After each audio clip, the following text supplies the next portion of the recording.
In today's video, I'm going to show you how I fixed up this 180-gallon bow front and got it set up and running again. This tank is around 20 years old, and my dad originally had it set up as a saltwater reef aquarium, but it's been sitting in storage for over 15 years now.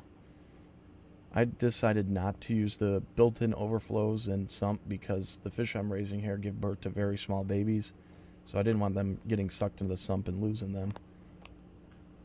Currently I have this tank stocked with red cherry shrimp and Yucatan giant sailfin mollies.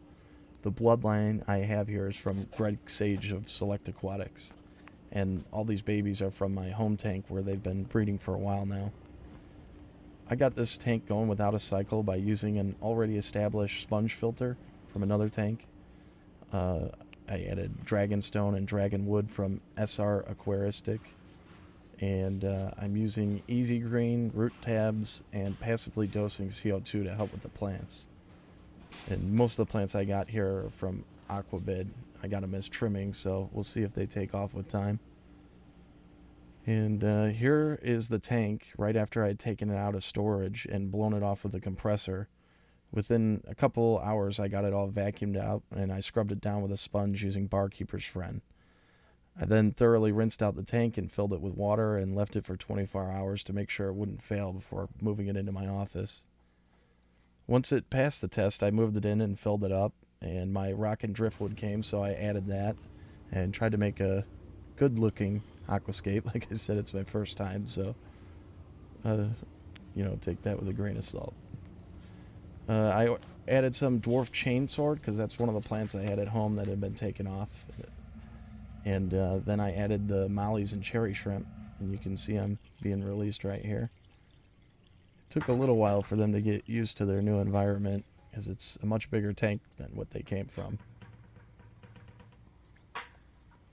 So once I got them in there, it was a couple days later I got the additional plants, and I planted all those in. Most of them are all stem plants.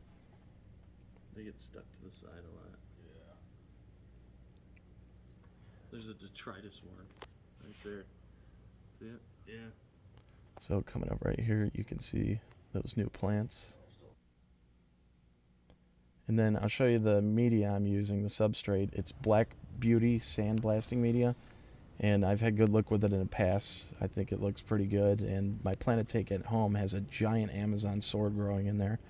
So you do need to rinse it a lot, though. I'll let you know that. Even after I rinsed it very well, I had the tank halfway filled with water when I added it because I knew it was going to be cloudy.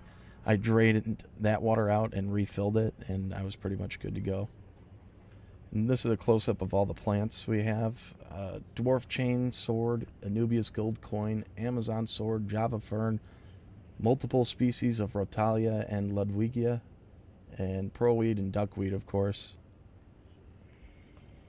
So next I'm going to show you how I passively dose CO2. And I learned this trick from watching videos that tour old school fish stores that grow a lot of plants, and this is the way they do it. I'm using a 1 liter bottle here that is held down by the weight of my glass lids. If you don't have heavy lids like me, you can drill a hole at the mouth of the bottle and use some fishing line and add a weight to keep it from floating away. So to start, you submerge the bottle, evacuate all the air, and then you're going to want to invert it and fill it with CO2. In my case, I picked up this emergency bike tire pump that uses CO2 cartridges. I have to refill the bottle every day or two, and so far I've filled it 6 times with the same cartridge, and I haven't ran out yet, so it seems like it's a fairly cheap option. And as you fill it up, it'll push itself against the glass and it'll firmly seat itself.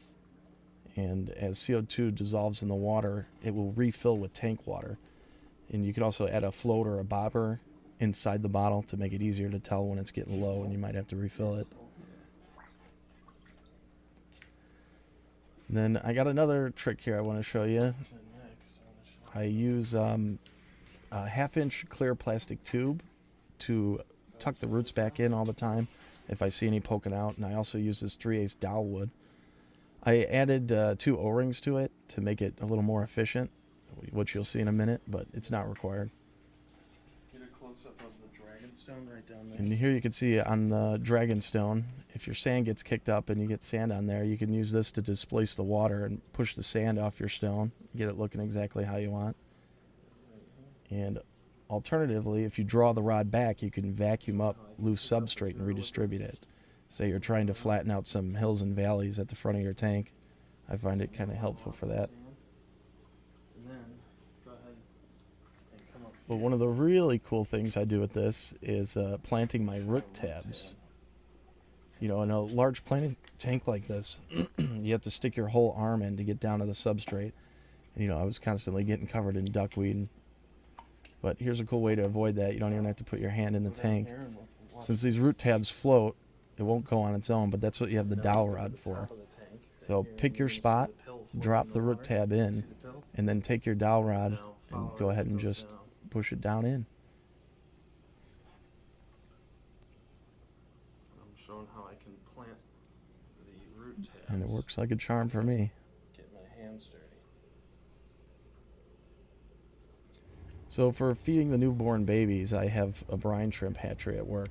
When I'm at work, usually I feed them once a day, the brine shrimp. Otherwise, they get fed by the custom dry mix of food I have loaded in the auto feeder on top of the tank.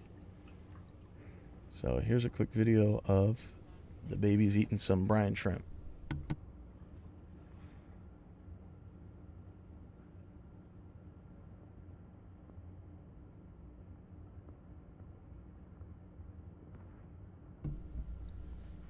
Yeah, so they love that. It's like a superfood for them. And then next up, you can see the auto feeder here. This auto feeder contains a mix of spirulina powder, golden pearls, decapsulated brine shrimp eggs, and crushed veggie flake food. And my thinking here was that I wanted to make a food that would be appealing to the babies and adults. So that's why you have some really small stuff like spirulina powder and decapsulated brine shrimp eggs.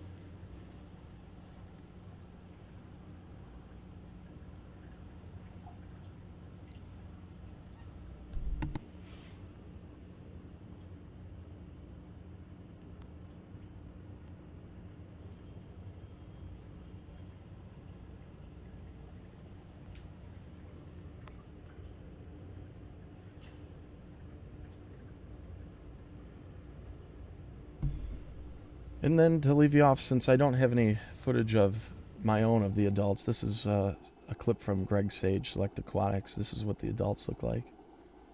So give us another year and we'll be there.